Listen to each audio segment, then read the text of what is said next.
Welcome to this special episode of the Thank You Places podcast.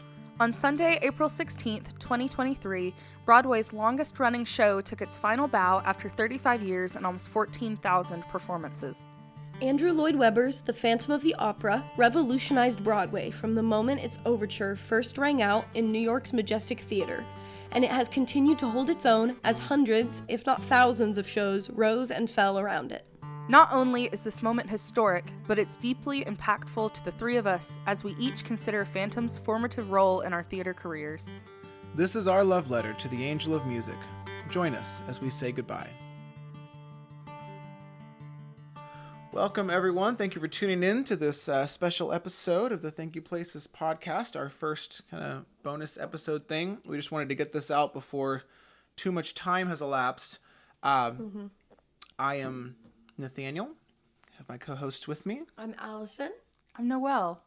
And we are here to talk, we focus a lot on the local scene, or are trying to focus on the local scene, but we have to talk big picture right now because Andrew Lloyd Webber's Phantom of the Opera has finally closed its doors after 35 years on Broadway. We are all very sad about it. I might cry. Might, possibly. Yeah.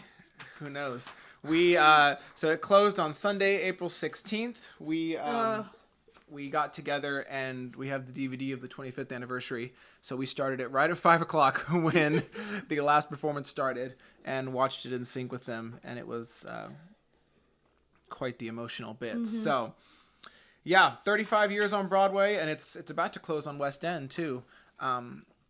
Later this year. I think they've just later extended this it year. into 2024. Of course, still time to get to London. Still time. We're gonna, if you want to support our Patreon that we're gonna Send put us up after our this, GoFundMe. our GoFundMe Send us to London. that we're gonna put up after this to go to London. So 35 years, 13,981 shows, just shy of 14K. Seen by over 20 million people in New York, grossing over 1.3 billion. Phantom won the Laurence Olivier Award for Best Musical in 1986 and Tony Award for Best Musical in 1988. So that is both West End and Broadway's most prestigious Best Musicals award that it claimed there. But it didn't stop there. It's got a total of 70 accolades across the two spots there. The tour has performed around the world to 145 million people in 41 countries and 183 cities and in 17 languages. And of course, the tour is still going on. I saw the tour. Yeah, it was a great time. Yeah, those numbers will just keep on growing. And it on Broadway in New York, it employed about 6,500 people over its history, and that makes it the largest single generator of income and jobs in U.S. theatrical history. A lot of stories of people. I saw one of an orchestra member just recently who was with it like 33 years. Oh my gosh! Phantom's their electrician, whose name escapes me right now, but Phantom's head electrician has been with the show since the beginning. He has seen Phantom of the Opera all 13,981 times. Wow. I as much as I love theater, I can't imagine seeing this for something that long. Almost 14,000 times. That's crazy. Wow.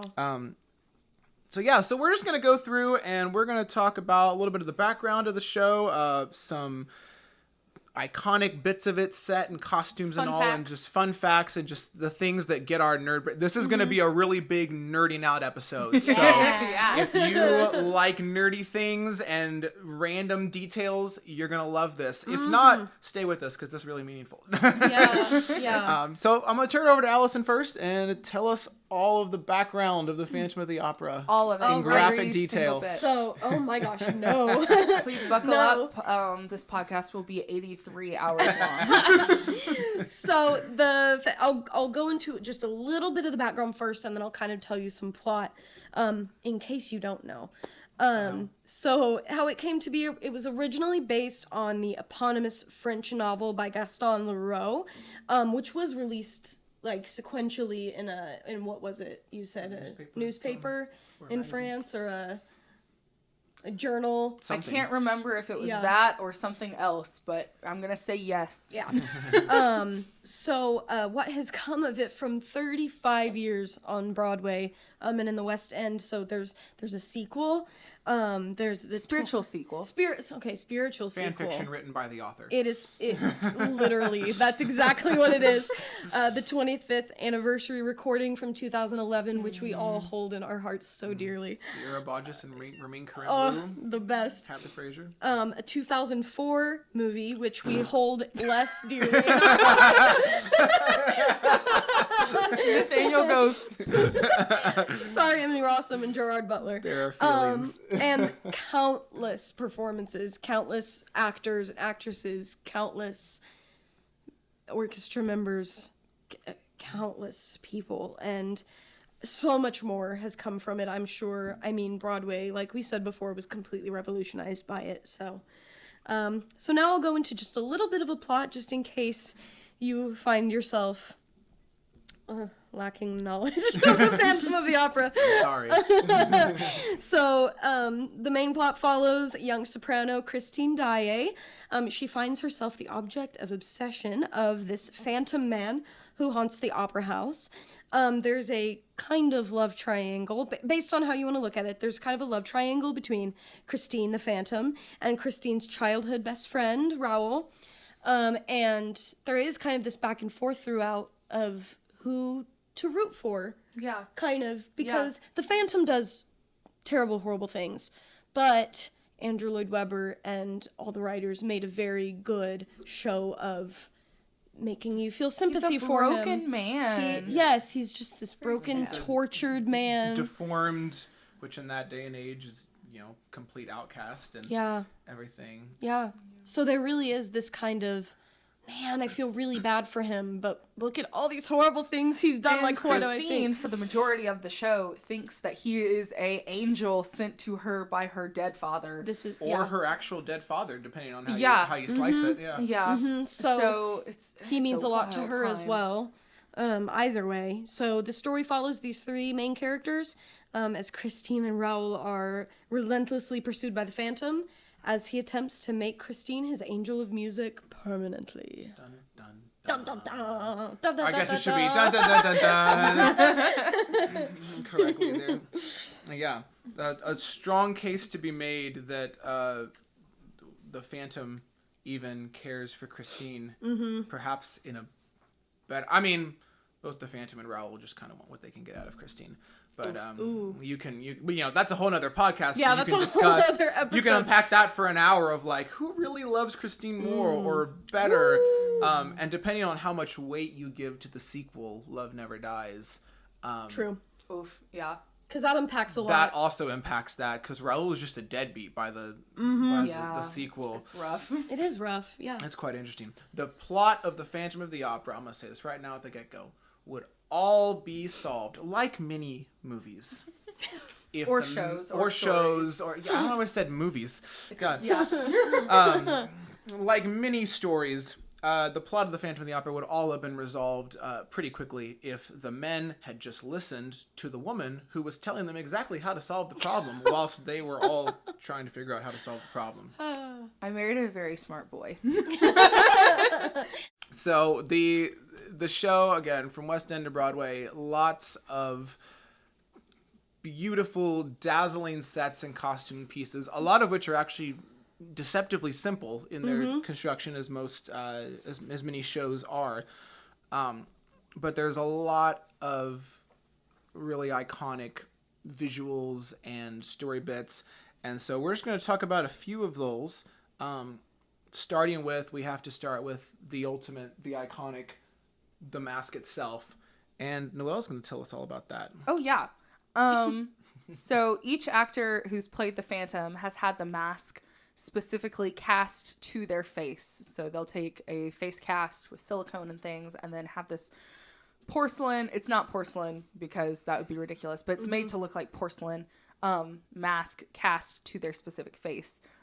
Christopher Tucker, who has passed, is a very famous, I'm going to mess up this word, prosthesist or whatever. Prostheticist? Yes, He makes thank you. prosthetics. He yeah. makes prosthetics. he's designed for a lot of things. Like I was looking at his credits and it's a ton of stuff. Like even before latex was a thing, like liquid latex. Whoa. And I am shook the stuff that the man came up with being able to do what he did.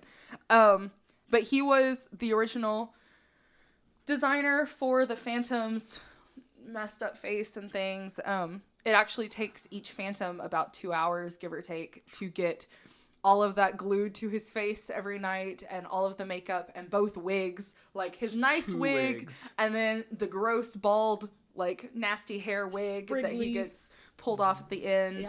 And I cannot imagine taking 2 hours just to do that every day. It's not just like a 3-weekend show. No, every day. Yeah, they do this 8 times a week. Yeah. They did this 8 times a week. It's literally insane. Those boys must have very good skincare routines post-show. Sure. I say the majority of that paycheck goes into New York rent and facials. And face care. Ooh. Goodness. Yeah. Wow. And so the Phantom Mask is just, it's the iconic image of the entire show. You can't think Phantom of the Opera without thinking of the mask. You might notice that on all of the media and all of the art and things for Phantom, it's a full double eyeball mask. I don't know what you would, like how you would describe it. It's a full face mask. It's a full face mask. I mean, it's not like the bottom half of his face. I'm demonstrating for the camera. Sure. But it's like the top half of his face. These pictures behind us, if you're looking at the camera. So that's how it was originally designed, because it was based off of World War I masks that were made for injured veterans and things. They were originally made out of like copper and different things like that. Also very sad. I found a Smithsonian article about all of that, and that was a rabbit hole and a half. But so they tried out the full mask and then realized that the poor actor could not emote at all because half of his face was covered up. And in theater, especially in larger scale theater, you have to move your face, otherwise the people in the audience cannot see you at all. Which, sorry to interrupt you, but I just had this thought. It's super interesting because in ancient Greek theater, they used to have to wear full face masks for the opposite effect, because nobody could see them, their real faces emoting from that far away. Yeah. So they had to wear these big dramatic archetypal masks. Yeah. And now we're back to, we can't do that because they can't see him emote. I just think that's... Isn't that interesting? Don't you love that? Crazy. Yeah. But yeah. I also found out, because I knew that much about it recently, but when I was researching for the podcast, Sarah Brighton, is that how you say her name? Brightman. She was having trouble pulling his mask off during the scenes where she pulls his mask off. And so it was just a hot mess. And so when they did it to the half face, it worked really well. So that's why we have a half face. But they had already made all of the artwork and things, so they just kept it. That's valid. That's fair. And now it's this cool Easter egg. Yeah. You know? Well, if the mask is the most iconic costume piece, perhaps the next bit that you can't talk about Phantom without talking about is the chandelier. Bum, bum, bum, bum. The wildest, in my opinion, set piece in musical theater, and honestly the wildest when it was brought into play for a number of reasons. So one of the really cool things about Phantom is it's really based heavily, its setting is based heavily into a real location. The Palais Garnier, I'm not that good with French. There's something. Grand Palace, basically, very humbly named, in France. When they went to design the show, Macintosh, Prince, they spent hours going through that opera house, going through the catacombs and the underground lakes underneath it and all. Same Paris, thing with having weird underground things. Same thing with their set designers. Who went all underneath through everything to really get a inspiration for everything and get a good idea. And of course it translated well. But to understand the chandelier, you got to go all the way back to 1896. In the original Palais Garnier, there was an accident with their chandelier where the a rope on the counterweight system that held it up snapped, and one of the weights came through. The chandelier itself kind of fell a bit. One of the weights fell down during a performance of an opera aptly named Hell. Right at the like climactic end of the first act. It's so precise. Yeah. Fell and killed a patron who was visiting the opera for the first time. Aww. Yeah, First time. the first and last time. Oof. So there was this young man covering that event as a journalist by the name of Gaston Leroux. Oh. And We know him. he covered the event and then took from it wrong show. He covered the event and then took from it this inspiration and kind of asked the dark question of, what if instead of the weight it was the whole chandelier? And so in 1910, the Phantom of the Opera, but it was published sequentially, as Allison mentioned, and then in 1910 the full book was published together of the Phantom of the Opera, in which the chandelier comes crashing down, killing a concierge who's visiting the opera for the first time. If that story sounds familiar at all. So how does this work into the show? Well, Andrew Lloyd Webber and Macintosh and all went to start creating this show. The kind of vibe of the day was these really big coup de théâtre set pieces, which is to say a coup de théâtre means a surprising or unexpected turn of events in a show. So it was these huge scale set pieces that came in at this really impactful moment in the show. You have stuff like the big tire in Cats, or the bridge in Starlight Express, which are both Lloyd Webber. Miss Saigon with the helicopter on stage. Just these huge things that come in at a pivotal moment and take the audience's breath away. And so for Webber and Macintosh and Hal Prince, that became the chandelier. They wanted to, very early on, they had the idea that has made it into the show to start with this chandelier rising up from the stage, transporting the audiences back in time to where the story takes place, and of course with the iconic crashing of it at the end. So, originally Andrew Lloyd Webber's main set guy that he had so far was a man by the name of John Napier, was his go-to. He was a little bit busy with a small show called Les Mis, so they quite literally ran into a barricade with him. Nice one. So they went to the Royal Shakespeare Company and found Maria Bjornsson, and so the chandelier, the staircase, the lair, everything. I was really excited to find that it was designed by a woman, and honestly, no wonder, because it's awesome. So she went off with this big chandelier thing. Originally, they just had it kind of dropping straight down, almost to the audience, like in the original story. But then they wanted to make even more of that. And so this is where it kind of leaves everything else behind, because you have all these big set pieces that are on stage, but that chandelier became one of the first ones to move out over the audience. And again, I told you guys, it's going to be nerd stuff. So there's two things about this, two nerdy things. Number one, most chandeliers in opera houses are really big and round, spherical. But in order to make that spherical shape and keep the same scale, it was not going to be able to fit on stage.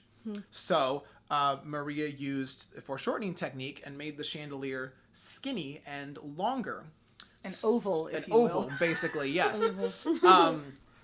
So that when it goes up, though, and having seen this in New York, as it comes up in front of you, it looks very round. But that allows them to make it look round while keeping it smaller. But it looks round to us, and it looks large to us. We were eye level with that chandelier when we saw it in New York back in January. It was awesome. The other bit for the actual raising and lowering of the chandelier, so it starts on stage, but if it just goes straight up, again, it's right there. So in order to get the chandelier out over the audience, they have two motors, one in the fly space over the stage and one up in the ceiling, and 4 cables. When that overture first starts, the 2 back cables just take the chandelier straight up, they tighten up, And then it's all automated too. Phantom was one of the first shows to use all computer automation. Wow. So once this automation senses that the chandelier has gotten to a certain height, these two back cables, they stop tightening and then they start loosening actually, while the ceiling cables start tightening, and that swings it out over the audience. This pendulum, it's so Yeah, cool. Yeah. that's awesome. Yeah, and then it's just all of that in reverse at the end of Act 1 when it comes crashing back down. I don't know if they still do this now or if they had to, or if they've, come up with something more now that technology is advanced. But in order to keep that, when the chandelier comes crashing down, from swinging right back out into the audience, the pendulum, they had to hide two handles on the back. And so right at the end of that Act 1, there's this big strobe effect. And that was the cover for two crew to come out and grab the chandelier, keep it in place. Wow. When I saw this show for the first time, it was in Her Majesty's Theatre in London. And I was only ever exposed to the 25th anniversary edition, which is in Royal Albert Hall, yeah. and they weren't able to drop the chandelier, so they just have light effects happen. And so I didn't know that the chandelier was gonna fall. And I'm sitting in the orchestra with my dad, sobbing because I'm just overwhelmed with the show and everything. And then the chandelier falls, and it felt like it would have grazed my hand if I had my hand Which is up. the point, yeah. And it was the most overwhelming moment I've ever experienced in a theater ever. Yeah. Because I didn't I'm realize sure. it was coming. And then it just swoops through. Yeah. It scared the crap Like, out 'cause of me. we were in the balcony this last time Yeah. in New York, but I'm coming from the overhead orchestra. I can only imagine, Oh, man. especially for audiences Who didn't know what it was seeing coming.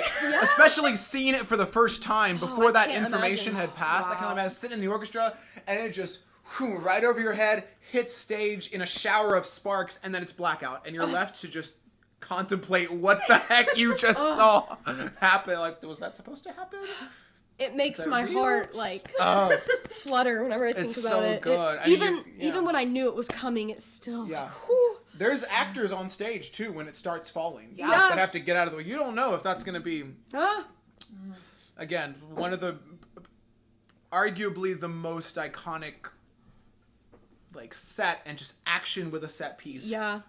There's I really can't think of anything else like it in theater, old or new, out of what I know. No way.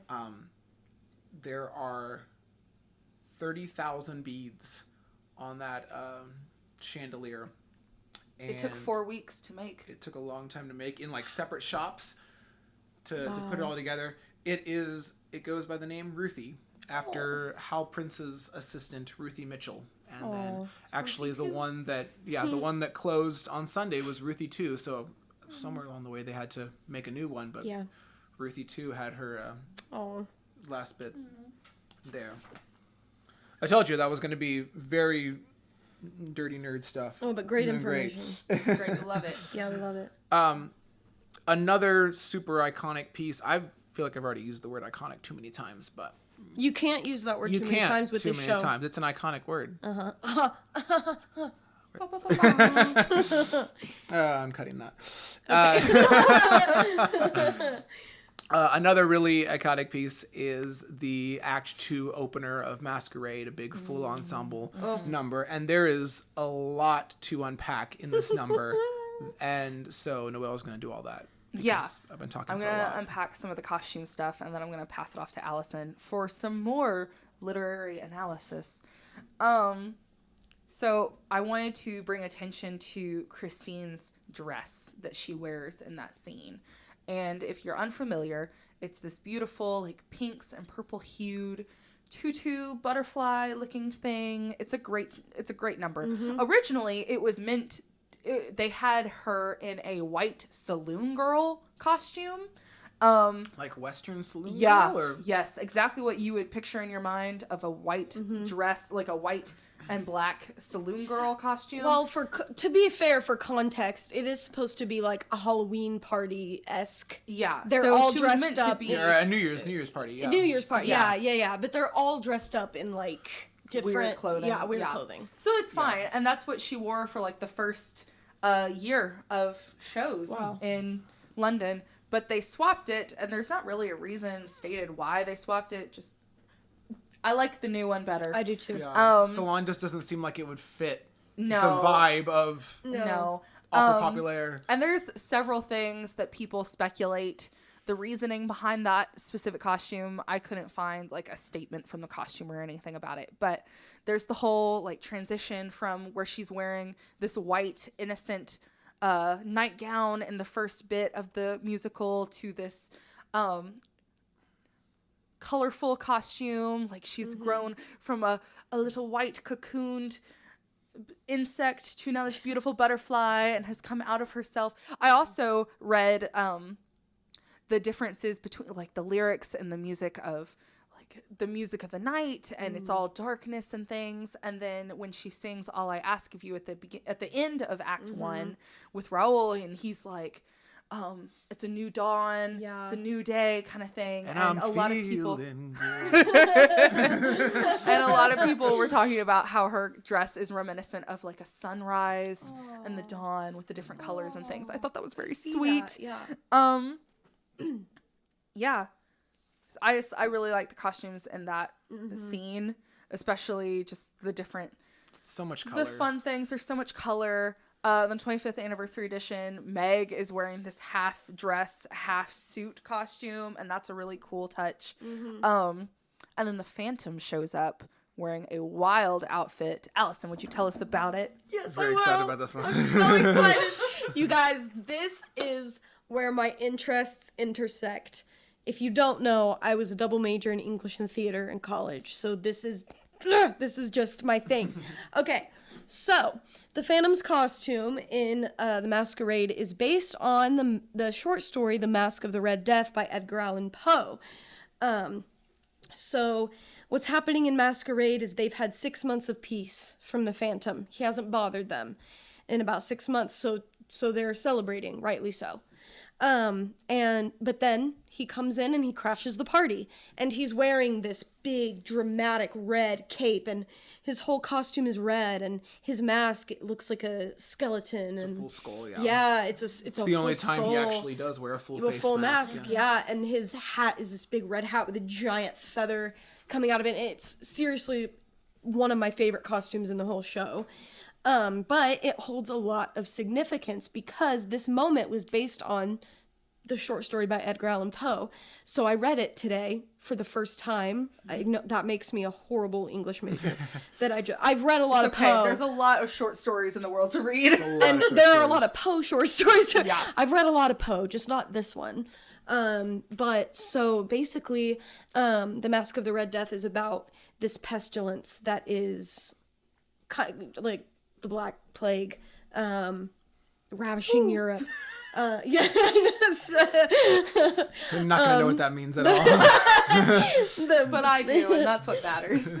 So the short story opens with the Red Death being this pestilence that has ravished Europe, and this prince, Prospero, who gathers all of his prosperity. friends. Prospero, yep. There's so much more to dive into, but I just had to write the main points down. So yeah, Prospero gathers all his friends and confidants, and they escape out to his castle, and they put up barriers, and they think they're all protected from this Red Death, from this pestilence. This pestilence, by the way, the specific sickness affects the face of the victim, which is really interesting because Bum, bum, bum, bum, bum. Bum, bum. yeah, because the face of the Phantom is the part of him that is affected by whatever happened to him, based on what background anyways. So they think these wealthy, revelry people, they think they're finally safe from this pestilence, and then he shows up, and he shows up in a mask, because it's a masquerade ball that they're throwing. He shows up in a mask, and the fact that it's a masquerade, they're all wearing masks, and yet they all notice him when he walks in, because he is the Red Death. And it's this crazy moment. I mean, this is like a 10-minute read, less than, depending on how fast you read, but that moment, they know that he's arrived. And if you watch The Phantom of the Opera, it's a masquerade. Everybody's dressed up, and yet they know when he's arrived, and they all cower and are looking at him because the Red Death has arrived. The fact that he like rides an elevator, like ascends out of the floor at the top of the staircase with a blaring overture probably also helps them notice him. Also helps. Probably also helps them notice him. But and then everybody at this party in the short story, they all die from the Red Death. Nice. So it's just, and a specific point that is mentioned at the beginning of this short story is that it's the 5th or 6th month of their stay in this fortified castle that they've made for themselves. And if you listen to Masquerade at the beginning, they mention how it's been 6 months apiece. And so I mean, I don't know how detailed they were when they were writing this and how much of that story they pulled, but the parallels are uncanny. I don't think you make that much detail by accident. It's uncanny. And like, I've not even mentioned half of it, but I just... Yeah, that's just crazy. one song. I love the theater. That's just one song.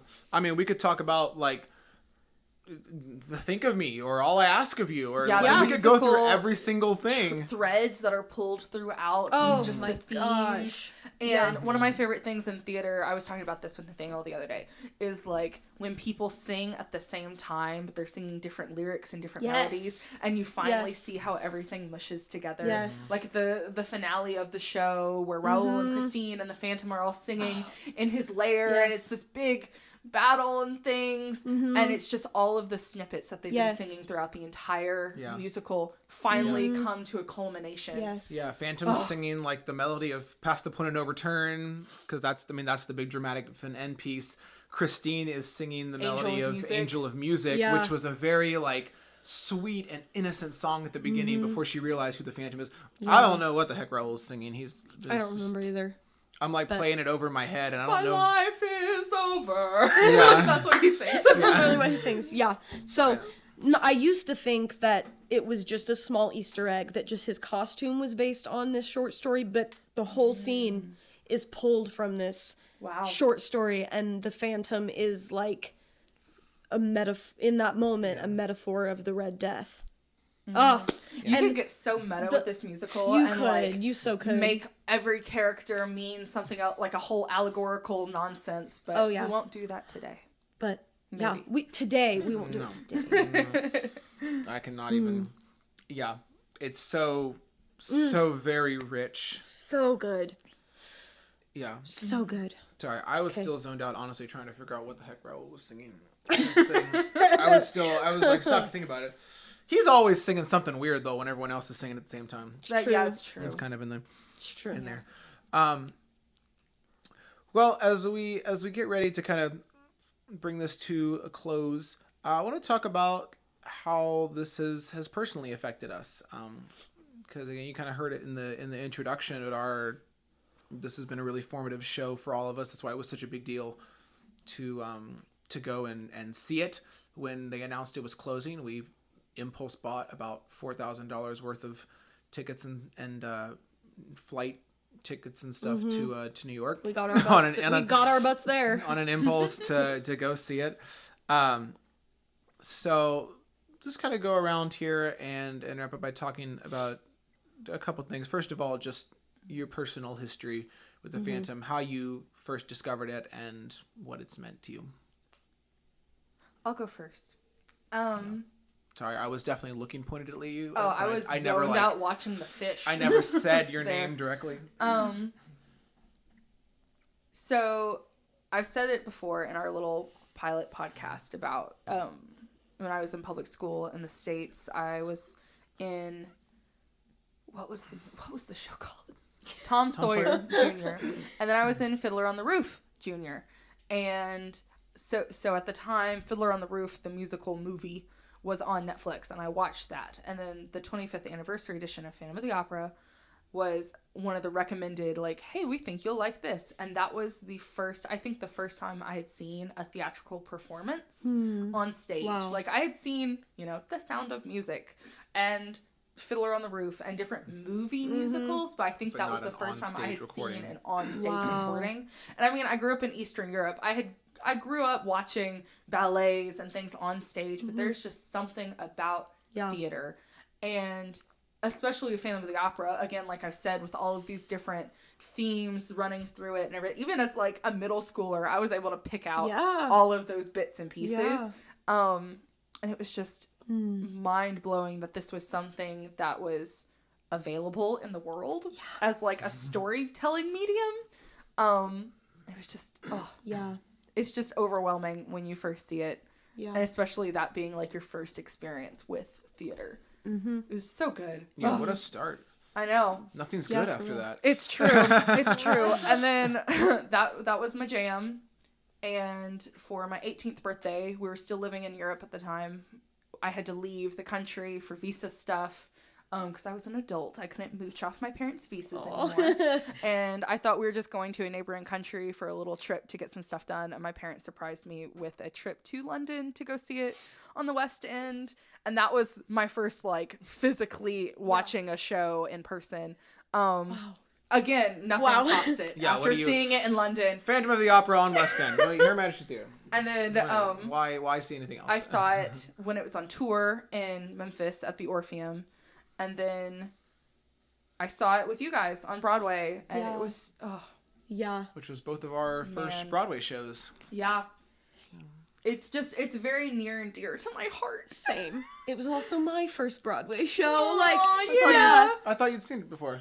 Well, yeah, but it was my first Broadway show in 2016. She's seen it twice on Broadway. Yeah. Not the time I saw it with you, but it was still my first Broadway show. Gotcha. Yeah. Not the one that we I've seen it, so I guess I'll go next. Yeah, go next. I'm done.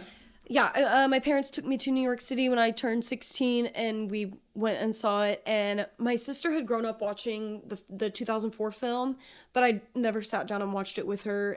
Rightfully so. I just wasn't interested in theater yet or in anything like that. So that didn't come till way later, until I saw Wicked when I was 15. Yep, and then later that year I saw Phantom, and I had never seen it, never listened to it. That was my introduction to it, was seeing it for the first time, and I was floored. I mean, I was just falling in love with theater. I sobbed the entire time I saw it. Yeah. Like, from the moment I walked into the theater, I started bawling. Crying. And I didn't stop until I walked out. It's like a spiritual experience on it. It really is. Then I became obsessed with it, found the 25th anniversary edition, which was the best one. I think we're all in agreement now. Yeah. I don't know why when Nathaniel and I first met each other, we had a conflict of interest about that. Yeah, because I very much prefer Ramin, and you were not a fan. I'm just a sucker for originals, so I all my love was to the original London cast with Michael Crawford, Sarah Brightman, and I really just loved Crawford's like mysteriousness. Sure. And I felt like Ramin was just screaming. But seeing it live made Ramin's performance make more sense. That's valid. That was the thing. Was like seeing it happen in person. Crawling across the floor. Seeing it happen in person. Suddenly the more aggressive Phantom made a lot more sense to me now that I'd seen it play out. Yes.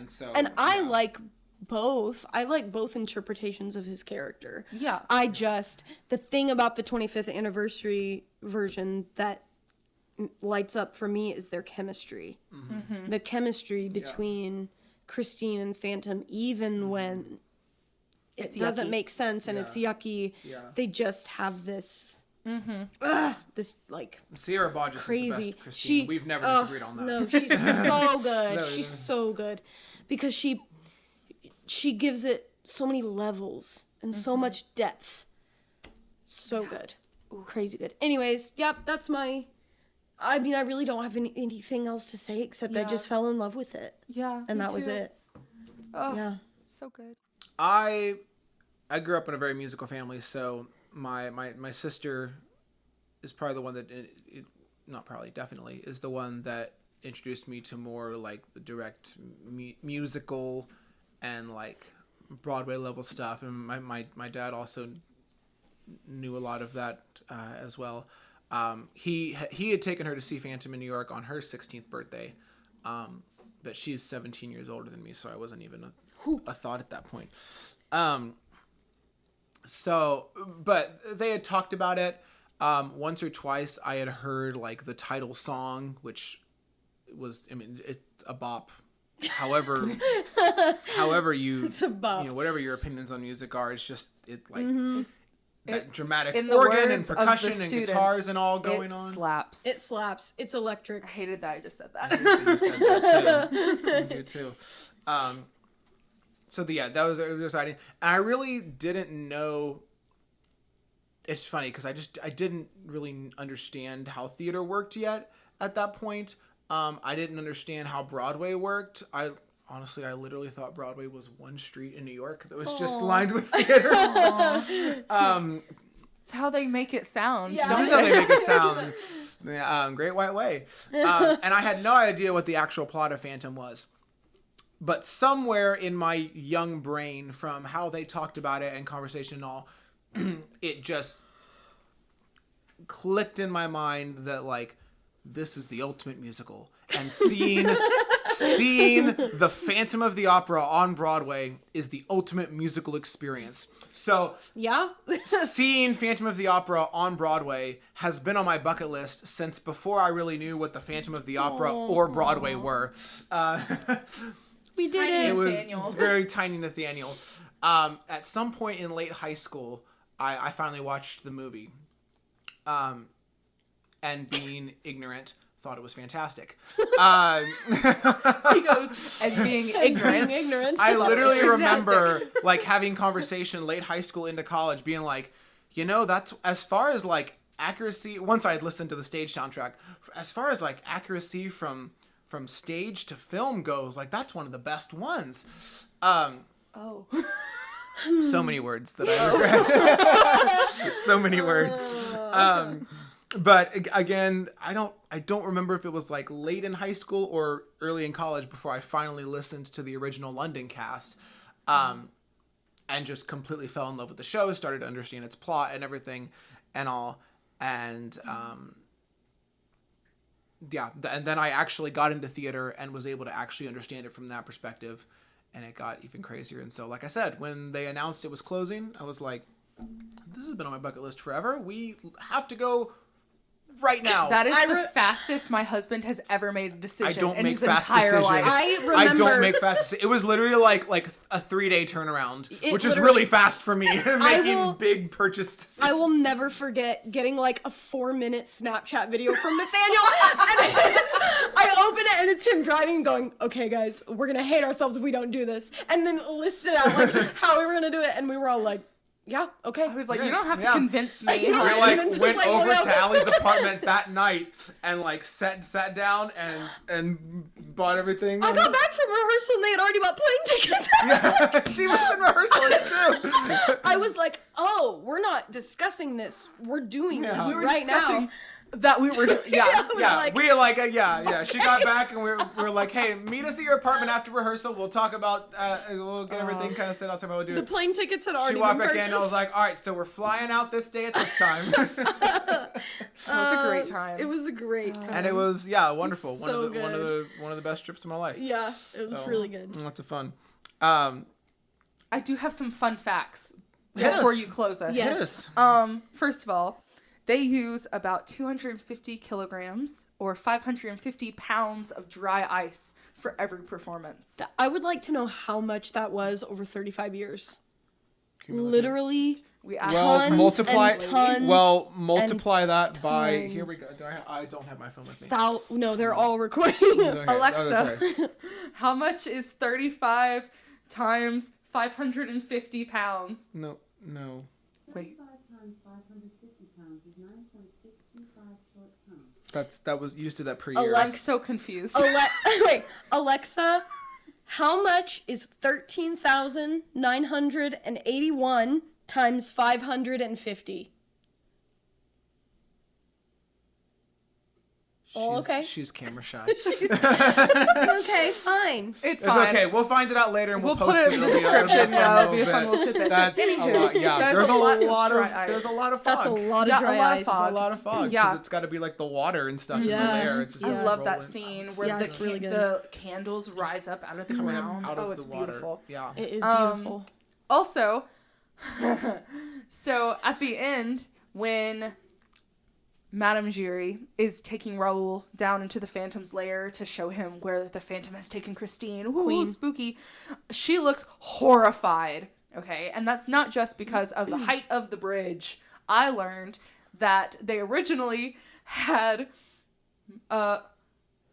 remote controlled rats that they had on stage during the rehearsal process, and she was meant to be terrified of the rats, and there was a rat catcher who would have slammed down a rat trap right in front of her, and that's why she looks horrified, and they just kept it in even though they cut the rats. Huh. Yeah.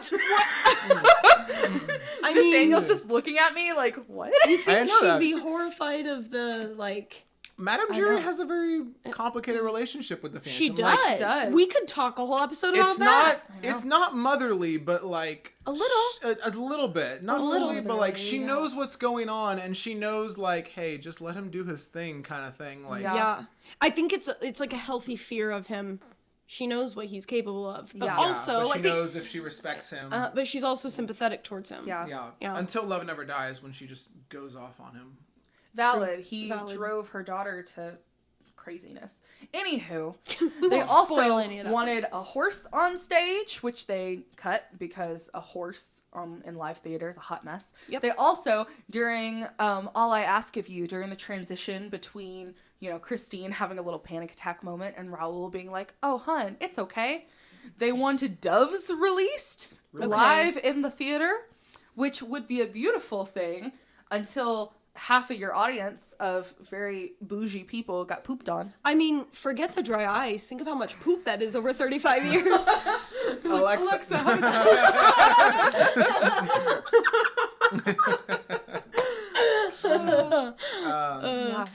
Yeah. More bit around the table. Favorite moments from the show, like Like a a moment, scene or something or other. a moment, a device or something, anything that you just personally really like. Ooh, I know what Allison's is. Do you want me to say it? I wasn't gonna say her own thing. Well, I mean, that's my go-to, but there's so many. Okay, I'm gonna say that. Go around and pick one. Okay, say it. When Christine finishes Think of Me at the beginning. Well, first of all, when Christine swaps from her dancer costume and they just pull her aside and add her dress on top of her, that is a beautiful moment of on-stage dressing, and I It love is. She and does like her first 2 costume changes on stage. Yeah, I know, she it's does. fantastic. And it's not like they just pull her aside and put on the It's skirt. part of the whole They're dressing her, ambiance. and the director is also pointing out her Yeah, it's music, beautiful. and she's looking at the music, and Yeah. it's It's like a beautiful. time lapse, yeah. basically. Ooh, It is. so but she on does that, stage. and then she holds up her scarf at the end, and I love when she tosses her scarf. Are you going to say that bit? Or are you just patting my arm because you're excited? I'm excited for where you're going. Don't Okay. overthink it. Just give us the moment. Well, when she holds her scarf and she tosses it at the end of Think of Me, and then in the 25th anniversary edition, which we literally just caught the other day when we were watching it during closing, the Phantom holds her veil during the final scenes in the exact same way that she does in the beginning, and it's this beautiful parallel. Yeah. As if to say, And my heart is think so of good. me, Oh, if you will. Anywho, the point that I'm getting to is she bows at the end of that song after hitting this beautifully high note, bows, turns around, and the back of the stage becomes the audience. And so she turns, and they've suddenly switched the stage on the audience. So you're suddenly backstage with everybody, and all the dancers come out after the curtain closes, and it's this beautiful piece of artistic design that just flows so well. Like, there's very few blackout transitions in this musical. Yeah. Like, true. it flows so beautifully. Just the so fast actors having to get from one point to another, Yeah. so it flows. Like, the music doesn't stop. It just keeps going. And it's just, it's so well done and such artistry, and I cannot get over myself. It is so well done. Yeah. Next person, please. Okay. I think that is one of my top 3. Just because of the genius of it, how everything just turns up stage, and it's beautiful, beautiful. But I think if I had to choose my absolute favorite, it would probably be Masquerade and Why So Silent. Just that whole scene is flooring. The vocals, the costumes, the choreography, and then the drama. Yes, and then the drama of the Phantom appearing at the top of the steps, and that's gotta be my love favorite. So good. So good. Yeah. Did I take yours? No, no. I could also, I'm like the sitting notes, over here. the whole notes song where everyone's singing at once. Love it. Yes. I love it so Yes. much. Go, Nathaniel. Sorry. Yeah. No, you're good. There's so many things that I could point. You were talking about transitions, and I was thinking of like how they go from at the start of the title song from their mirror, literally like downstage left, and then in about 10 seconds they're upstage right, 2 stories in the air. In like So fast. 10-15 seconds. Crazy. How did they do I that? don't understand. You Crazy. said that Do they maybe have- they like do they have dubbed body the first doubles? like They- verse, right, or something. I've heard that they pre-record part of that song and they just play it so the actors can run, like Yeah. sprint to their How places. do they get up high? Do they have a ladder? Are they like on a little bucket lift and someone's going? Oh, old dumbwaiter. It's got to be something that can go fast. I don't Yeah. know. Yeah, that don't would make know. sense if they like dubbed the first bit of that. So they're not huffing and puffing, being Yeah. like, There's several bits in that song Oh, where there's I not see. somebody on stage for a minute, like Yeah. where they're doing transition yeah. on its own. So it would make sense. Yeah. I think. Oh gosh. Musically, the All I Ask of You reprise just takes the cake every time. And of course, that's coupled with the chandelier oh my crash. gosh. When we saw it, because one other friend, Allison's roommate, came with us when we saw it in New York, and she's not as familiar with it as we are. And during that reprise, when the Phantom like crawls over the top of the opera house's So gargoyles and things, so they his have little him. hand curls across, and she went. Yeah, that was right in front of us because they have. It was good. They have, again, It was good. if you're not familiar with it, the whole like the proscenium arch that we see, he also walks on top of that. There's this like angel thing that he's lowered down on, and so again, just like the chandelier was up there during that scene, his like little platform that he was hanging on was right there, and he's hidden during All I Ask of You. But then that hand comes up just right in front of our eyes. And our friend goes. I was waiting for that too because I knew she didn't know he was there, and I was like, Spooked it. Yeah, I could list moments all the time, but so that is that. As literally the last line in the show says, it's over now. The music of the night. Phantom wrote its own like goodbye to it. It wrote its own thing. Wonderful show. it hurts. Great stuff to all of us. Thank you guys for tuning in and letting us just nerd out and be emotional about this for a bit. If you're watching on video, it's the welcoming of our guest Barrick. This is the best. I want every Broadway show best piece of merch I've ever seen to produce for a show. bears. They should. I so want good. a Hamilton bear bird. imagine? Burr bear. Aaron Bear. Aaron Bear. Can you imagine? I told her she just has to design it ourselves. Sky Bear Sisters. So Tell us in the comments what your favorite moment of Yeah. Phantom of the Opera is. Yes. Because I want to know. I love it. Or if you know a fun fact if or it's something. impacted you in any way, let us know. Comments of here, comments on Facebook and Instagram and all. We'd love to hear from you guys. Check out Noel at noelandparrales.com and be sure to like, share, all of that good stuff so you can keep stay up to date with us and everything. And again, thanks you guys for tuning in. Thanks. Bye-bye. Thank you. Bye. This episode was recorded in April of 2023, while The Phantom of the Opera was playing at Her Majesty's Theatre in the West End. On May 6, 2023, Charles III was coronated King of the United Kingdom and other Commonwealth realms, causing the renaming of the theatre, per tradition, to His Majesty's Theatre.